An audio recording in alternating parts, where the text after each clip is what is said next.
Cher alchimiste, bonjour. Aujourd'hui, je voulais vous montrer deux utilisations particulièrement énormes et particulièrement efficaces de ChatGPT pour apprendre vos cours, réviser, pour vous organiser. Bref, les résultats sont tout simplement bluffants et je voulais absolument partager ça avec vous cette semaine. Vous êtes prêts? C'est parti.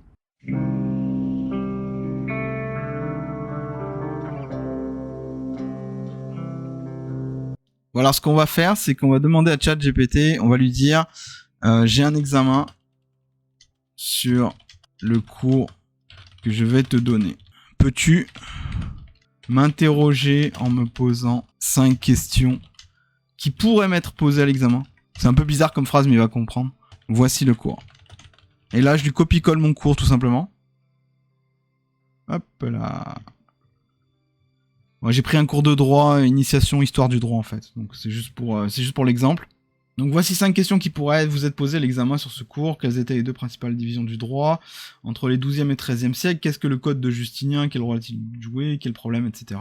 Donc là, on est sur un cours de fragmentation du droit. Alors, à venir, donc là, ce que je suis en train de vous dire, c'est que c'est tout à fait valable et ça restera valable encore dans quelques années.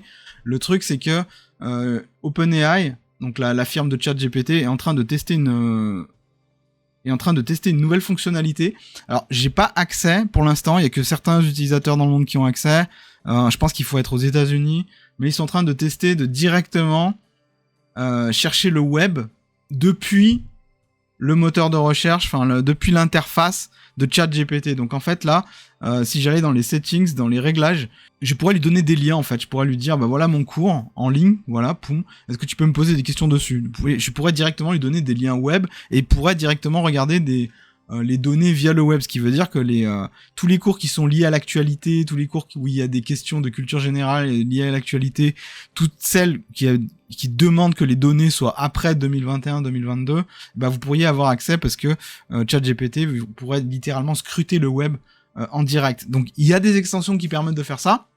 Il y a Web ChatGPT et ChatGPT pour Chrome, ce qui vous permet d'avoir ChatGPT en même temps que vous faites vos recherches sur le web, et ce qui vous permet également de demander à ChatGPT de regarder directement sur le web. Mais d'après ce que j'ai pu voir, la fonctionnalité qui est directement inscrite dans ChatGPT est beaucoup plus puissante que ces petites extensions Chrome que vous pouvez rajouter, etc. Mais bon, si vous voulez vraiment utiliser des liens web ChatGPT est quand même une bonne extension, je vous mettrai les liens en description.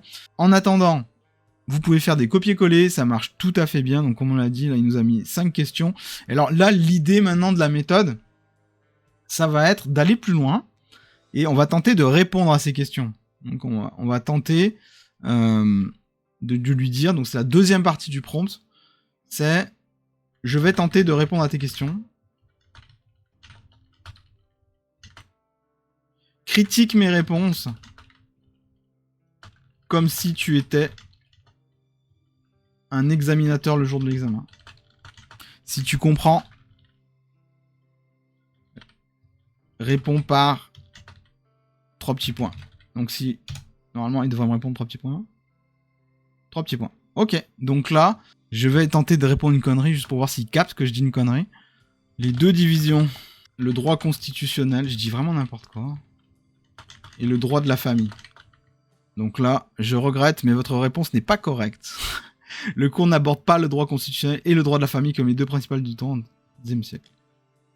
La bonne réponse à la question serait... Et là, il est en train de chercher. Un autre truc qui est intéressant. Si jamais vous voulez pas qu'il vous donne la réponse tout de suite, eh ben, il faut lui dire dans le prompt, vous allez lui dire... vous remontez au début, vous dites je vais tenter de répondre à tes questions, critique mes réponses comme si tu étais un examinateur le jour de l'examen, si tu comprends, réponds pas, et vous rajoutez si ma réponse n'est pas correcte, laisse-moi faire une deuxième tentative, une autre tentative. Donc là voilà, il me donne la vraie réponse. C'est un excellent moyen de tester ses connaissances, et à vrai dire, c'est mieux que n'importe quel... Dans l'idée, c'est mieux que n'importe quel cahier d'exercice, parce que là, vous pouvez en faire à l'infini, et vous pouvez vraiment cibler directement les choses qui vous intéressent. C'est-à-dire que vous pourrez directement cibler la partie du cours et lui demander de vous poser plein de questions dessus jusqu'à ce que vous maîtrisiez.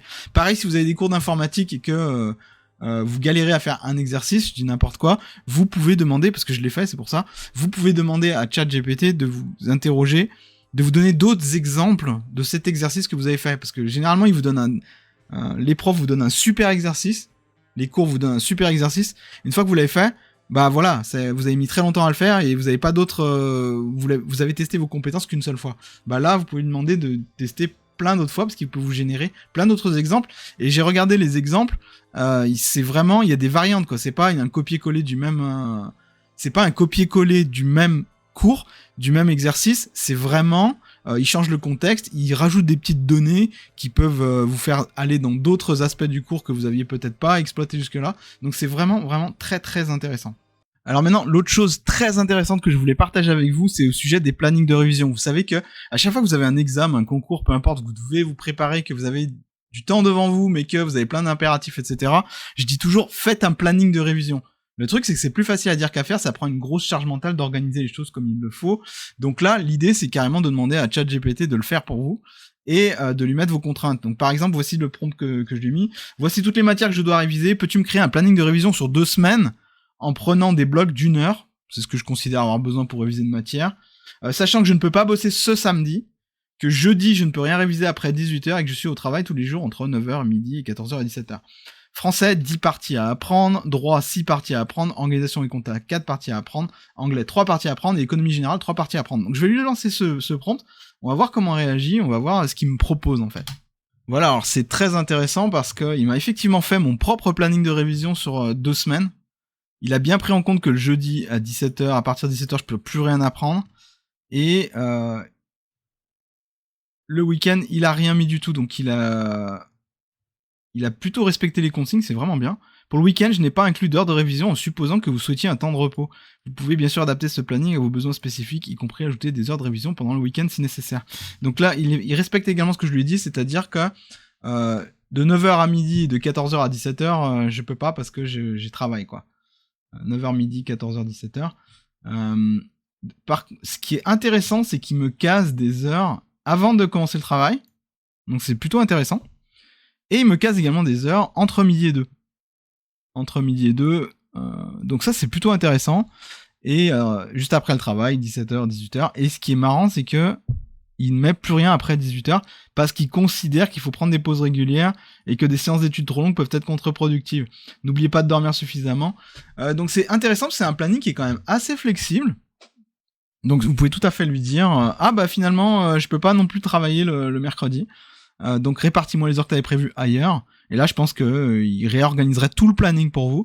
Donc, si vous avez du mal à déterminer efficacement un planning, que vous avez peur d'oublier des choses, moi j'ai appelé ça français partie 1, partie 2, etc.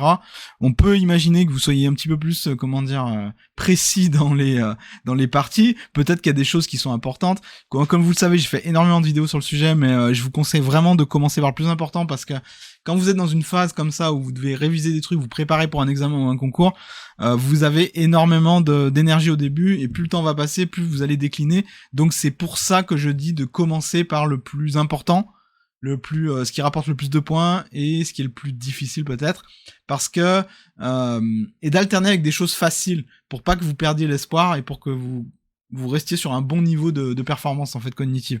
Si vous commencez par prendre les cours de façon chronologique par exemple, parfois vous devrez le faire parce que il y a une espèce d'histoire dans vos cours, il y a une espèce de fil conducteur, mais pour les cours qui sont un peu plus éclatés, je vous conseille vraiment de commencer par le plus difficile et le plus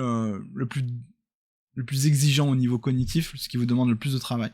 Donc ça, c'est une très bonne façon d'utiliser ChatGPT pour vous aider. Encore une fois, il fait pas le taf à votre place, mais il vous économise du temps en fait. Il vous économise du temps et votre planning de révision, il peut l'adapter, c'est-à-dire que vous restez sur cette fenêtre de chat et plus tard, peut-être un autre jour dans la semaine, vous dire ah finalement je peux pas travailler. J'ai fait tout ce que tu m'as dit, mais on est mardi et je me rends compte que demain je pourrais pas du tout bosser. Comment je fais pour caser les 4 heures que tu avais prévues d'ici la fin des 2 semaines.